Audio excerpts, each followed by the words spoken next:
Ahojte, dneska by som vám chcel ukázať jednu takú malú bedničku, ktorú som si robil z nadstavku, na ktorú môžete položiť veci, keď pôjdete na nejaké malé vianočné trhy. Mal som vlastne ešte narezané prírezy na výrobu nadstavku, niektoré tie prírezy boli s dierami alebo s vypadanými sukmi a tak som ich použil na takúto bedničku. Keďže mám doma jednoduchý vypaľovací laser, tak som na čelo tej bedničky vypálil náš názov, keďže väčšinou chodíme dvaja, traja na takúto akciu, kde každý má niektoré svoje produkty.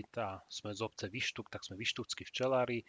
Na ostatné časti som vypálil nejaké včelie motívy, nakoľko veľmi často, veľmi rade debatujeme o tom, ako tie včely sa vyvíjajú, aký je to celý proces, koľko to trvá, ako vyzerá matka a podobne. Celá teória je taká, že v tej bedničke si tie produkty viete priniesť, na mieste si ich vyložíte, bedničku otočíte hore nohami a vlastne viete si tie produkty tam poukladať.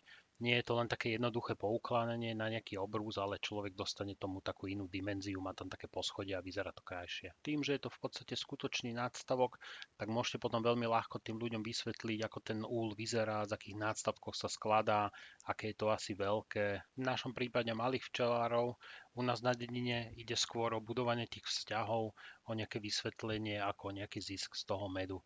Takže veľmi rád na to dám nejaké motívy a veľa sa o tých včelách rozprávame. Samozrejme, vypáliť s tým laserom sa tam dá čokoľvek, nejaký QR kód, ktorý vás dostane vlastne na vašu stránku, po prípade nejaký kontakt, telefónne číslo, adresa a podobne, čo si človek môže odfotiť. Zostaviť takú bedničku je v podstate veľmi jednoduché, treba tam len dorobiť to dno, drážku do obvodu, vložiť tam nejaké dosky zlepené, spraviť dve nejaké rukovedia a je to v podstate hotové. Túto kysničku som ošetril mojim vyrobeným voskovým krémom, kde v podstate môžem hneď ľuďom ukázať, že aký to zanecháva finish na surovom dreve, po prípade mám tam vždy jednu plechovicu otvorenú, môžu si to vyskúšať priamo. Niekde vám tu umiestním aj link na moje video, kde som vlastne vyrábal tento voskový krém.